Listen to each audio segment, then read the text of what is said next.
Well, hi everyone, Geezer Tony here.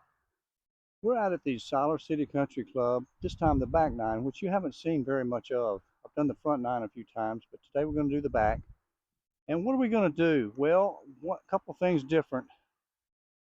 One, I'm going to play with this old 1980s putter, short putter. I normally use an arm lock. And also, we're going to play with an old wound rubber band ball. This is going to be the Wilson K28. Some of you geezers may remember this back in the 60s and 70s. It was probably the second best ball Wilson made behind the Wilson Pro Staff.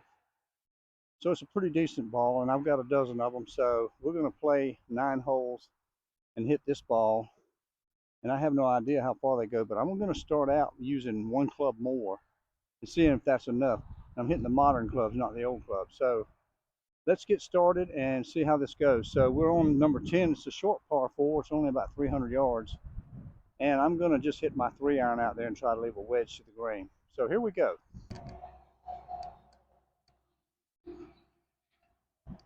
We're going to try to hit it out just wide of that pine tree out in the middle of the fairway. Take what it leaves us. Shouldn't be a lot.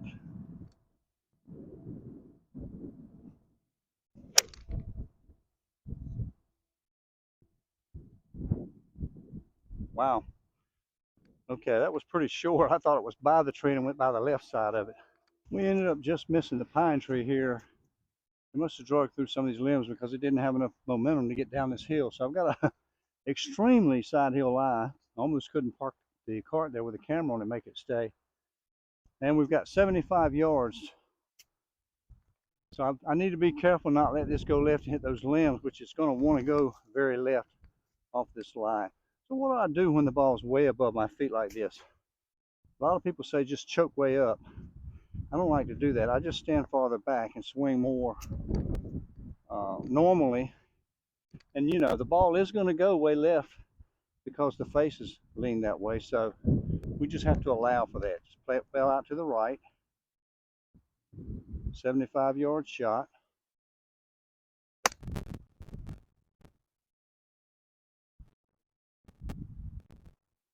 Wasn't that pretty, but we got it on the front of the green, and the flag is on the front, so okay. Okay, before we hit the putt, I wanted to talk a little bit more about what I said about choking up over there. People would say, well, why wouldn't you choke up? It'll help keep you from hitting it fat. But the reason I don't choke up is because it changes the characteristic of the hit from what I'm accustomed to holding the grip in the normal place. So not only would I have to choke up, I would have to swing harder than I normally would. To me, that's another variable. If I can just stand, instead of being like this, if I can just stand like this, then I've got the full length of my swing, and the value of the impact is going to be the same. So that's why you also will just about never see me choke up on a chip shot either. I know a lot of people like to choke way down here and so forth, but I always hold it in the normal place because for me, I want the consistency of the strike every time I play, no matter how far away I'm playing from. So that's an explanation of that. So we ended up on the front of the green. We're about 18 to 20 feet. We got a slightly uphill putt, and it's going to break a lot to the left. And these greens are not really fast. Otherwise, the drift factor would really take it down. But I still need to be a little bit careful with this short putter, which I'm not used to. And the ball is going to be really soft.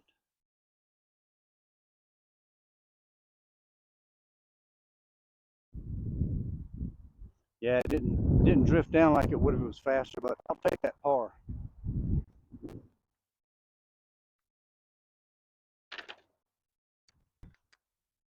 Okay, we've got hole number 11, 146 measured from right here. Very downhill, so I'm going to say it's probably playing 135-ish. Normally that would be a pitching wedge for me, but with this old ball, who knows? I'm going to hit the 9 and just see what it does. So here we go.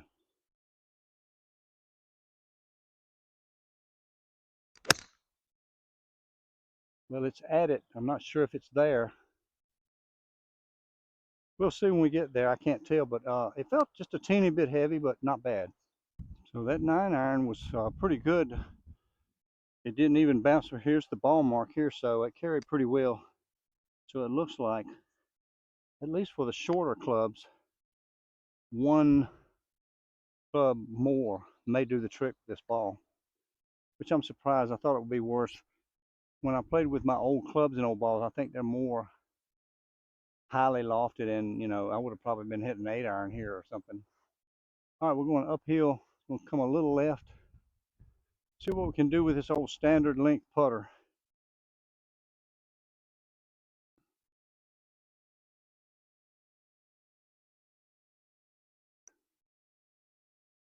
Now I felt the push on that one. I could feel something happen there. That's one reason I use the arm lock. It just feels, to me, this feels very wobbly, or possibly, or it's possible to wobble. With the arm lock, everything just feels stable and firm. Okay, we're on hole number 12. It's a par 5 dogleg left, and it's only about 475. So normally, if I'm hitting the modern ball, I feel like if I hit a good drive, I have a chance to reach in two. We'll see today. So straight out just by the right side, or over that fairway bunker would be good. A little turnover would be even better.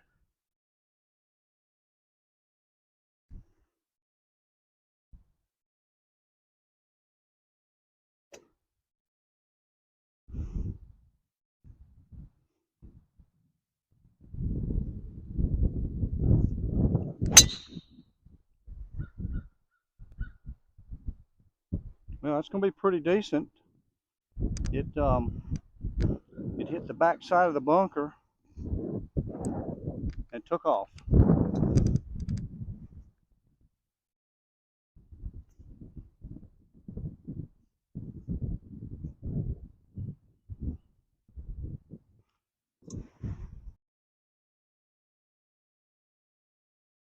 See the flag straight behind that fairway bunker.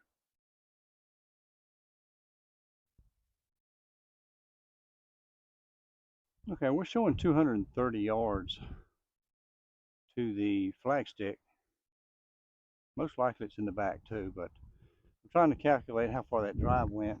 At 270, it would be 240. Not bad for this ball, but we're good here. So I'm going to hit 3-wood and just try to get it up as close to the green or on as we can. And here at the green, a miss left is better than a miss right, because there's the green, everything tilts this way, and it's easier up and down from the left side.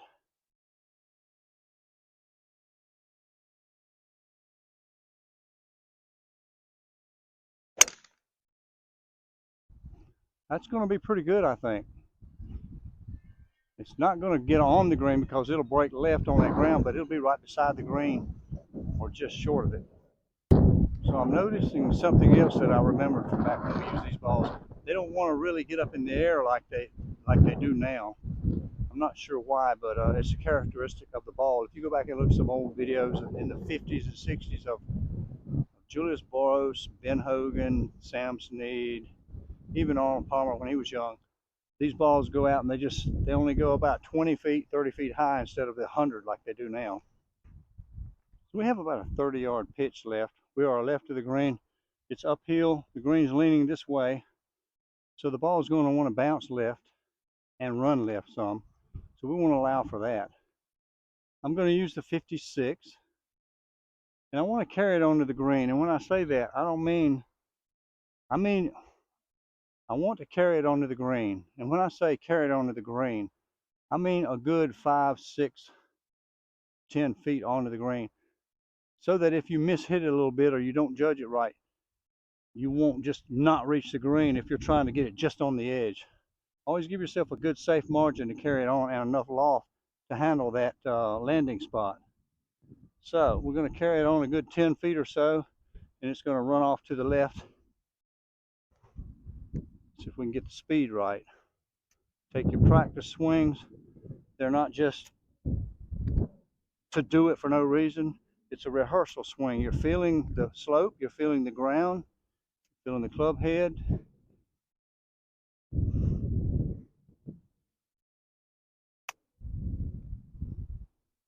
That may be real good there. Let's go see. It turned out real good. It's about, I'm going to say just inside of 6 feet. Okay. Got uphill, breaking a little left, and the wind's blowing this way too, which helped. But I'm going to play it kind of just on the lip, hit it a little firm. These greens are not that speedy.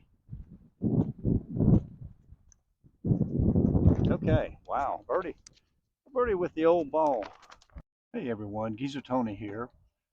Before we get started on the video, I just wanted to remind everyone about my upcoming short game series here in the spring. Be sure to come back and check out the short game series.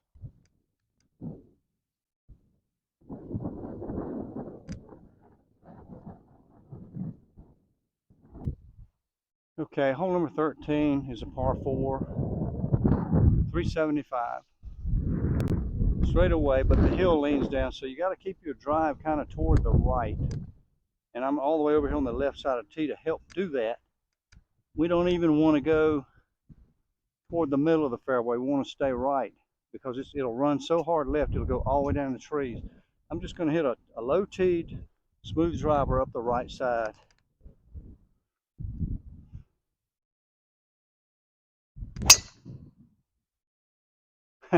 Again, it just didn't want to get in the air, but it's fine. It was solid. It should run out there to a pretty normal distance.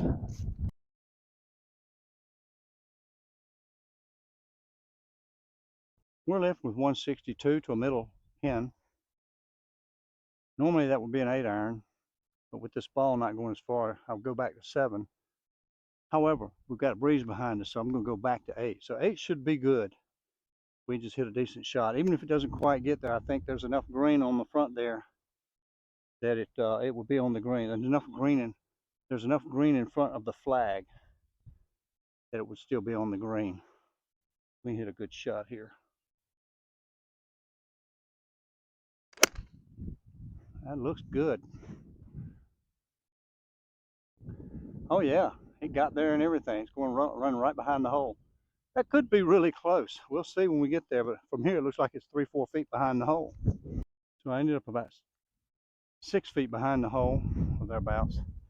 The downhill breaker to the right, that's the kind most of us don't like. Let's see if I can sneak it in.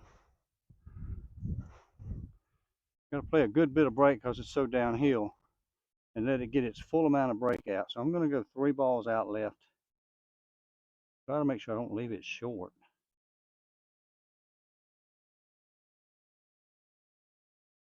Yeah, all right.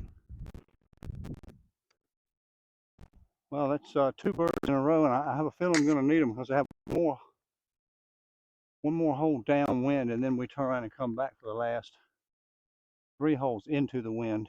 Hole number 14 is another par 4 straightaway. This one's only 350, and the wind is really getting strong behind us. And I feel that a driver is a little bit dangerous, so I'm going to go with 3-wood, which should still leave me a plenty short enough second shot, assuming it's hit decently.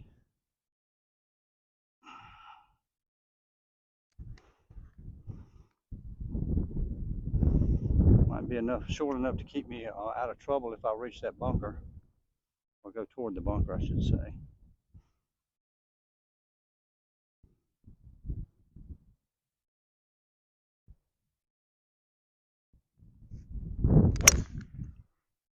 That's really good. That's up the right side a little bit, and it should bounce back to the left and be in good shape. Well, we didn't get the left bounce that I was expecting, normally that we do here. That's fine, we're still okay. I've got 134 to a front pin, and I don't know if you can tell on the camera, but there's some overhanging limbs up there that I have to be careful of. So I've got to try to hit it a little bit low. I'm going to go with 9. Normally I would hit wedge with the modern ball, but we're playing this marshmallow. So I'm going to hit 9. I'm going to play it back in my stance to try to keep it down a little bit. See if we can get it on the green there.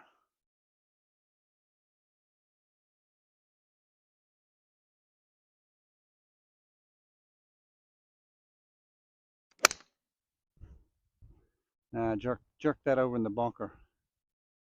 Gonna be in the second bunker. That was a really ugly swing. Okay, so we did end up in this front bunker, not the back one. It's gonna be a tough shot because there's very up there to use. It's about a 45-foot bunker shot with maybe 10 feet of green. I'm just gonna open it up. I think if I make a mistake, it needs to be a little past the hole and not short. So we're gonna take a nice long swing at this. Nothing violent, just long, just gain some speed.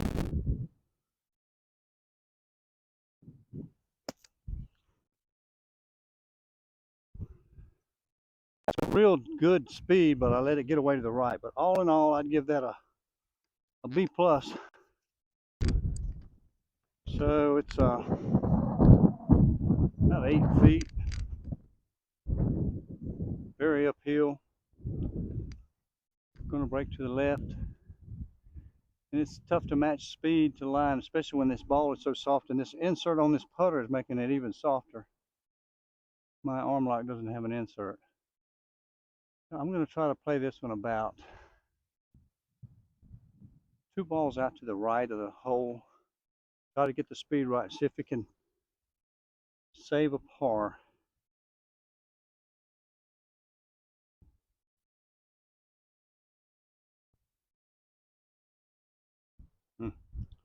All right, just a bogey.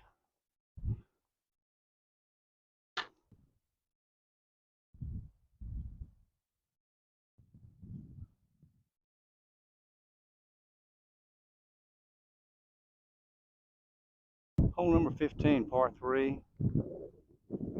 We've got 168 to a back pin today. 168 yards would normally be a 7, but we have so much wind here, and this ball seems to be doing pretty well downwind. I'm going to hit 8. Again, I just don't feel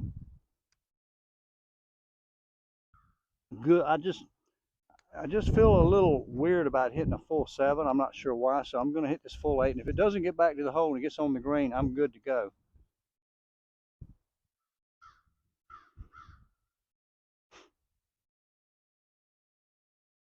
Actually, I'm going to change my mind because the wind has let up. I'm going to go to 7. I've just got to commit to go ahead and hit it.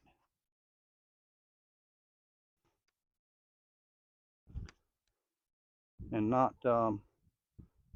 worry about it being too much. Also, my tendency is to pull the ball a little, so I'm going to play right of the flag.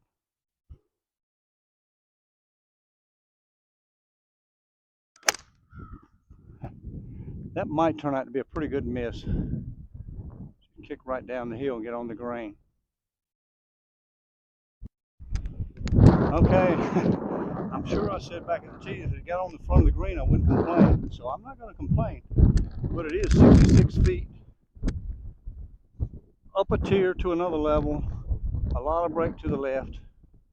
So all we can do is just try to get it up in the vicinity there and hope for a chance for par.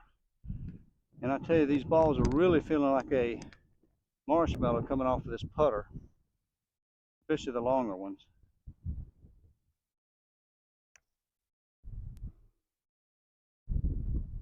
Drag, slow down, whoa. Hey, that's pretty good, I'll take that. Inside of 2 feet. Inside of 2 feet, that's pretty good from there. Wow, that's a great par. That was a really long, 66 foot. Hole number 16, par 4, another short one at 315. There's a pond up there in front of the green to keep the whippersnappers from going for the green. I am going to hit, normally I'll hit like 5 iron here, but I'm going to hit this 3 iron because we're into a pretty stiff breeze. So that could get me up in maybe wedge range. Yeah. Plus the ball is shorter.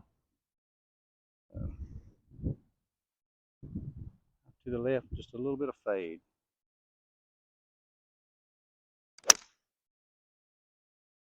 Like we drew it up. In the camera, looks like I missed that last hole. Didn't turn the camera on. it was a hard-earned par. I had to get up and down for it, make a 6-footer. So we're on 17 here, par 4, 365, and dead into that wind. And what I've noticed about this old ball is that the wind does seem to affect these a lot more than the modern ball. When I'm hitting downwind, it actually goes farther than it should, or farther than I expect it to. And then when I'm hitting it upwind, it seems to go nowhere. I was just short on the last hole with an 8-iron from 135 yards into a stiff breeze, and I felt like I hit it pretty good, but maybe it's the ball, maybe it's the characteristics of these old balls. So let's just get this drive out there and play and see if we can make another par. We are still 1 under through 7 holes on this 9 now.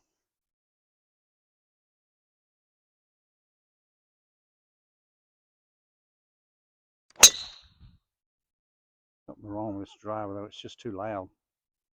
There's something bad going on here.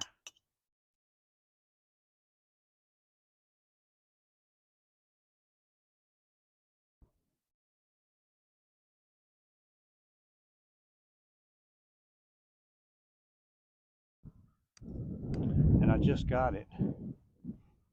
We're left with 160 here, which means I hit the drive about 200 yards. I fear something's wrong with the driver. It's making a really loud ringing sound. I don't know if you can hear it on camera, but something's wrong with it. It actually made my ears ring the last couple drives. I can't find a crack in it, but it's got to be broken somewhere because that's exactly the sound that my old one made, the one that I replaced this one with. So anyway, we got 160 into the breeze here. I'm going to have to go with 6 just to try to get it there, which would be a 180 club normally.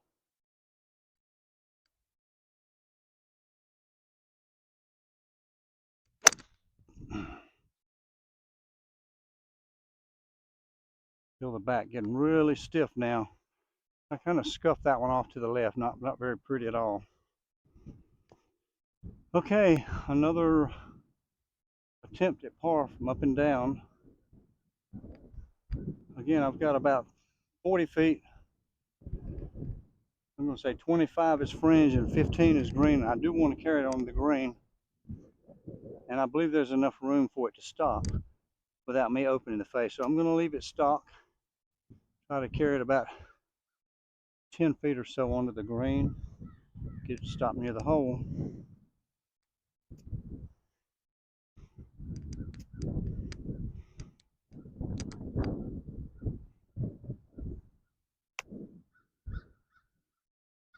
I'm liking it. Yeah, it's a foot.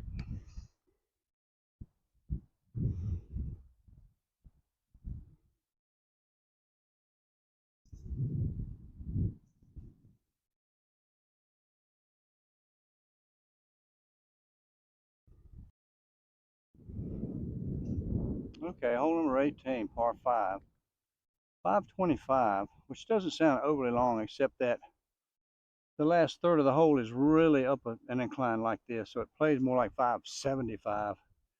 And plus there's a ditch out here that in summer you have to lay up to, so you can't get a maximum drive.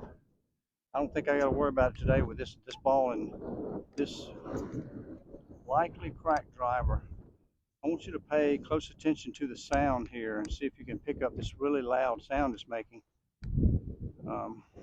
Very disappointing. I haven't had it long, maybe 2 weeks.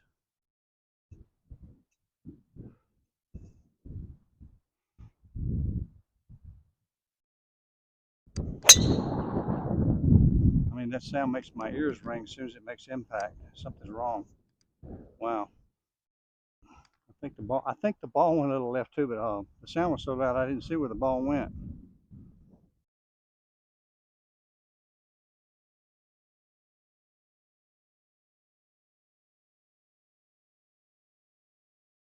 Okay, so once again, this drive only went right around 200 yards, and I can scuff one and get it further than that. So something's definitely wrong with that driver. Now, by the time this video comes out, you will have already seen the one I made where I talked about my previous driver cracking and this replacement, how I got it and how I loved it and was hitting it great. And I was, and I have been. but now something has happened to it too. So I've got to get back in touch with the guy I bought it from and see if he's going to do anything for me. If not, I will probably just reach into my pockets and get the new Ping G430. I'm not going to buy another used one and have this happen again. So, I mean, it was only the head that I bought, and I can still just buy the head, but I'm not going to chance another used one cracking. So, we'll see how it goes. And I'm sure you'll find out in a future video about the driver saga and how it continues. Meanwhile, I'm a million miles from the green. I have no idea. I'm hoping that I can hit a 3-wood well enough to have an iron to the green. That's how far back I am.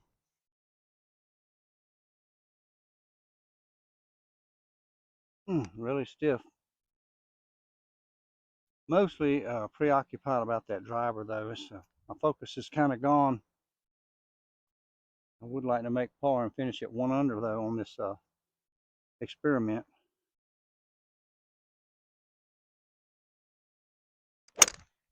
Now I towed that right off into the woods. It's funny how mental, well, it's so short it didn't get in the woods. It's funny how mental the game is now that I've got something on my mind. The focus is gone. So we'll see how we can finish up. So I hit this, the drive went nowhere, and then I hit the 3-wood poorly, and I'm still at, let's see,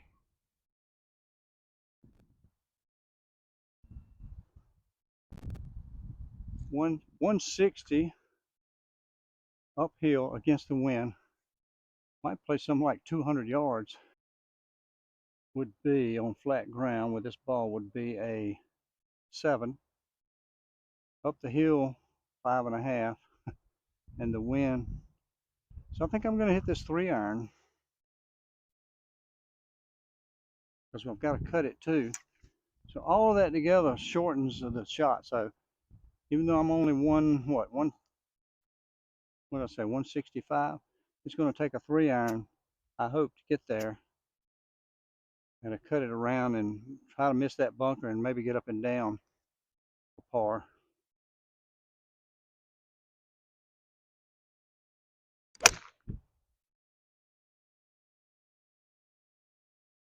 I never really saw it. I saw it leave and then I lost it, but I think it went toward that bunker. Okay, so I did not make it over the bunker. Scuffed that pretty bad. Things are falling apart here on the last couple holes, all because I'm worried about that driver. But I've got a close to 100-foot bunker shot here, and at this point, I'd probably be satisfied just to make bogey. We can just get this on the green and not do anything crazy, and have a chance to 2-putt for par, or chance for par and 2-putt for bogey. Because I'm so far away, I'm using a pitching wedge instead of a sand wedge. They work the same, they just go farther.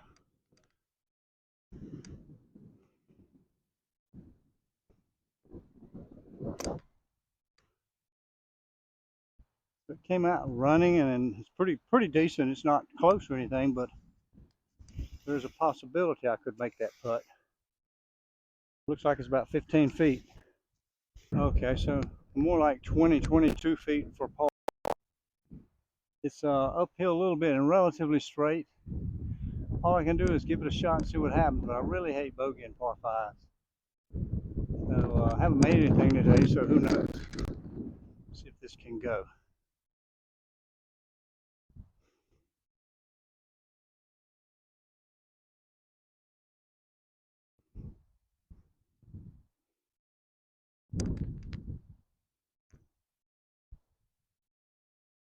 Didn't even hit it. Had it on line too, but just really slow and uphill. Okay.